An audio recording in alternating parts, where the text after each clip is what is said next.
There. Hi everybody, thank you so much for joining us in the STEM Pathway Room. My name is Dr. Kerrigan. I'm the math director of K-12 in Middletown. With me tonight I have a bunch of important people. First, Kerrigan, if anybody would like to fire, raise your so hand. there's some flyers over here if you need. I have a couple of students with me tonight who are STEM Pathway students. I'll have them introduce themselves.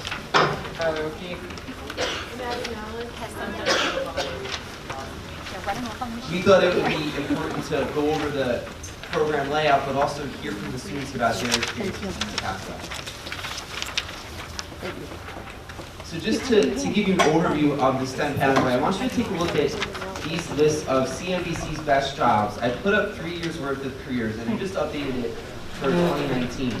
Do you notice a pattern in any of the columns about the best jobs for each year?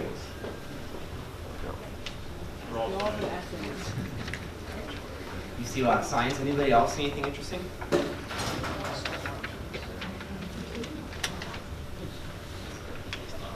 you see anything else besides science?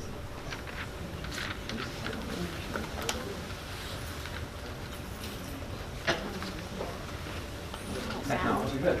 So a lot of these careers up here draw from STEM. We need math, we need science, we need technology to pretty much do any of these careers. So pursuing a future career in a course of study in STEM might get you one of these best jobs.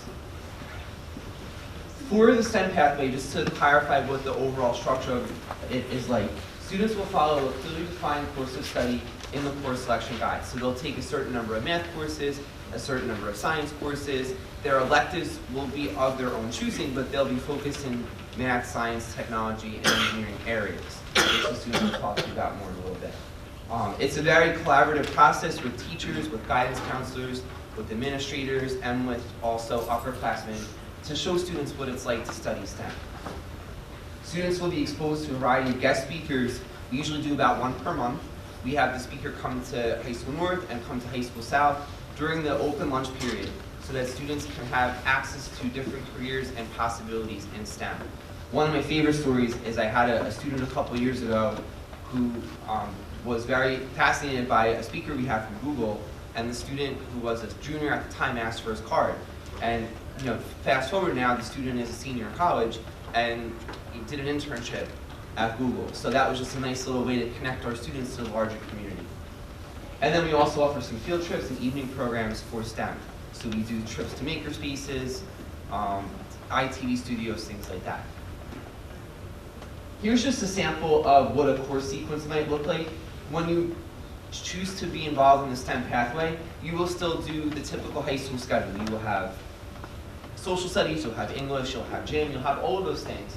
But it'll be geared towards STEM. You'll have math, you'll have science, all 4 years. You will choose the STEM elective that best suits your interests. So for a student who might be more interested in science, you might take environmental science, AP environmental science, marine science. Those might be electives that would be better for you. But if you're more interested in technology, we have technical drawing, we have graphic design type courses. So there's something for everybody. If you're a math student, we have tons of AP math and computer science courses as well.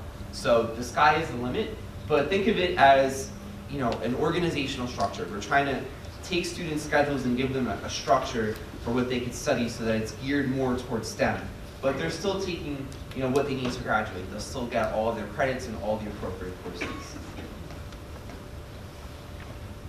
To be in the STEM pathway, like we said, it is a very inclusive experience. We want to make sure that our students are at least earning a 70 in their courses, and this information will be shared online in the course selection guidebook, so no need to scramble to write it down. But we want to make sure students are doing well in school. A GPA of 3.0 or higher is required. You can also pursue the endorsement with distinction opportunity within the STEM pathway, so that's like a level up within the STEM pathway. And if you choose that opportunity, you would have to do a senior internship in a STEM field, which we would help you find in the community. And then we also encourage students to join the STEM club. We have academic team, science league, environmental club, technology club, there's a variety of after-school activities that students can take part in to get involved with the greater STEM community. Here's just a couple of examples of our speakers. We've had people speak about project engineering packaging. We've had creating a mobile app. Ms. Perperno is a community member, so she was very excited to come back in and talk about how she studied STEM to build a mobile app. We had someone talk about engineering and music, which was really fascinating. We try to switch it up every month so that we have people who study math and do math, like we've had math professors come in, statisticians. We had a chemical engineer come in from L'Oreal, because that was popular with the students. The person brought in samples of cosmetics and things like that. But we do listen to what students want to hear. If there's a need and an interest, we'll go out and we'll try to find those people within the community. And then field trips, like I said, we have a partnership with Rutgers University, so they are able to host our students for free and show them maker spaces, TV studios, things like that, to show students what STEM looks like in the university setting. And to be involved, you just take the STEM courses. We meet once a month for a guest speaker, and again, that's done during school time, during the open lunch, so it's no extra commitment from the students during the school day, aside from coming to the guest speaker. Joining a STEM club, and then possibly pursuing a senior internship.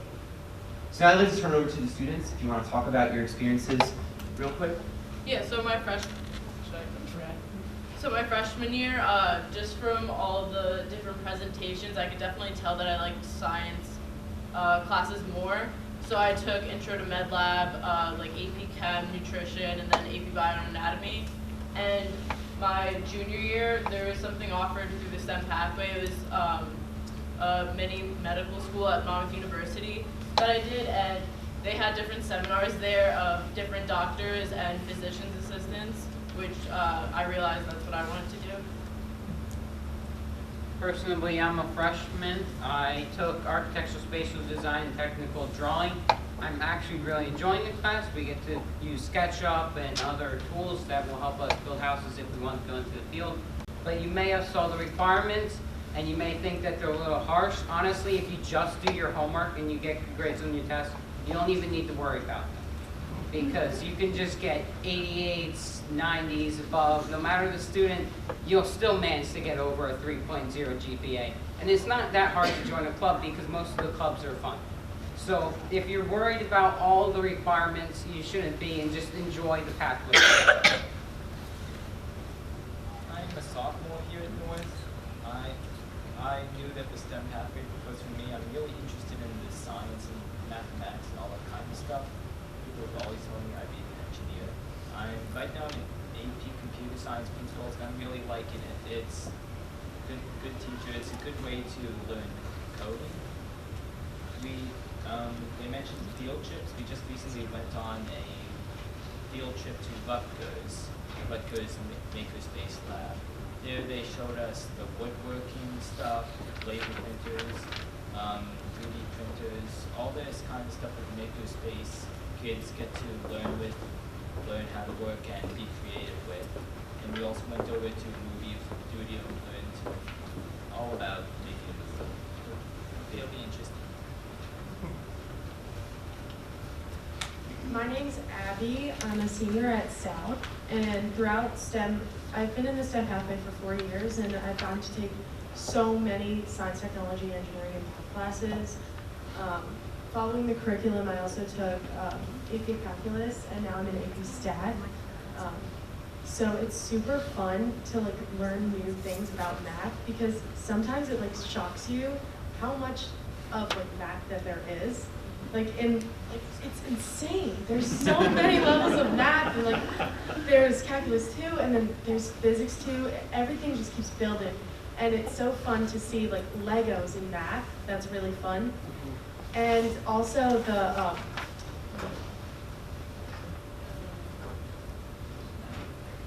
electives. So I've also had to take a lot of electives, but they're super fun, and our guidance counselors are always so supportive when you want to take something that's not in the STEM pathway, and they always try and help you find a way to take it. So even with a language, you don't have to give up your language course in the last year to take another elective. It's just super fun to learn more about math and everything.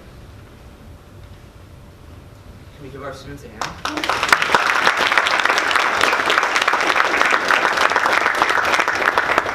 I always think hearing from the students is the best. These are very heartfelt and personal stories of how they've gone through this STEM pathway.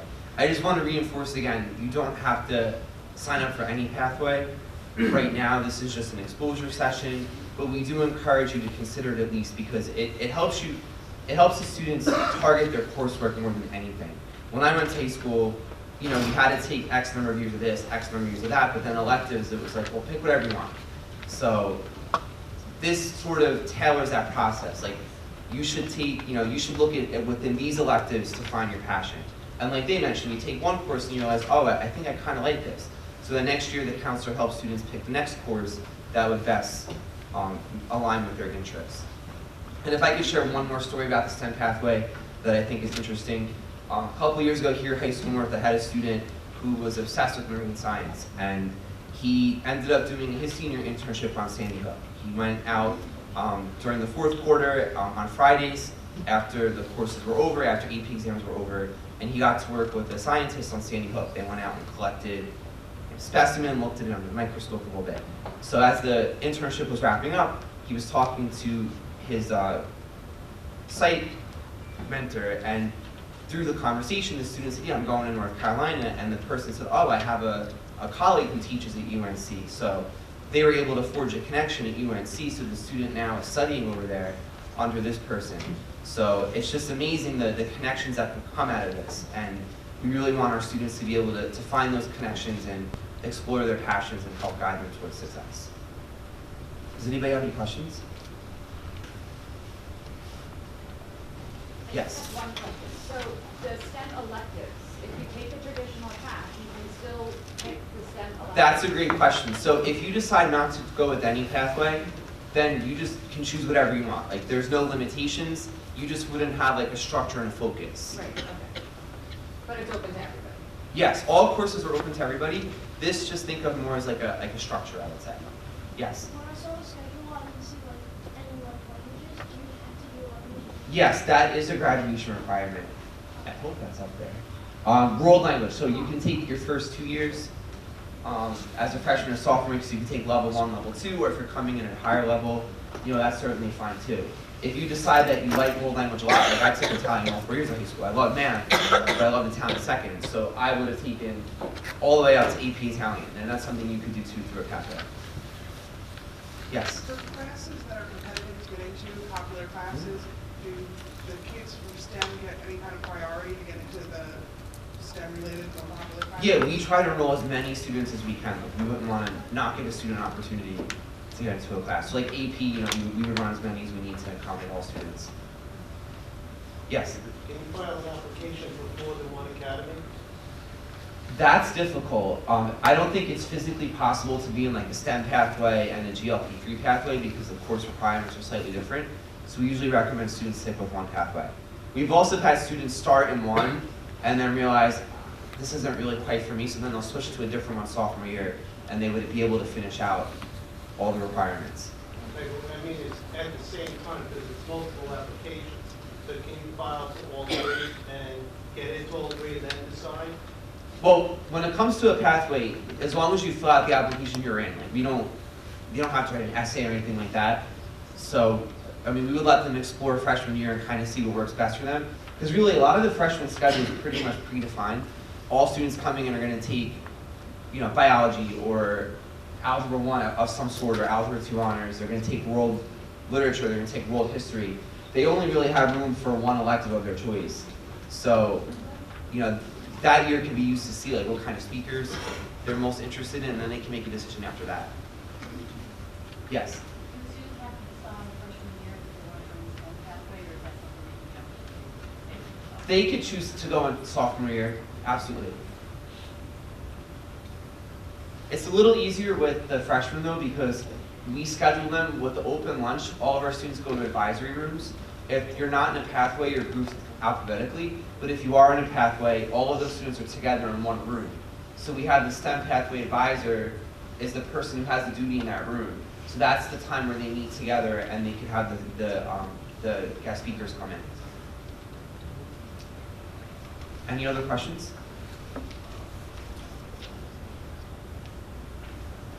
somehow I finished a little early. So I'll use this time if you want to mingle with one another. I think we're going to switch rooms in about 4 minutes. Or if you want to get a head start on looking for your next room, and I'll also be up here if you have any questions.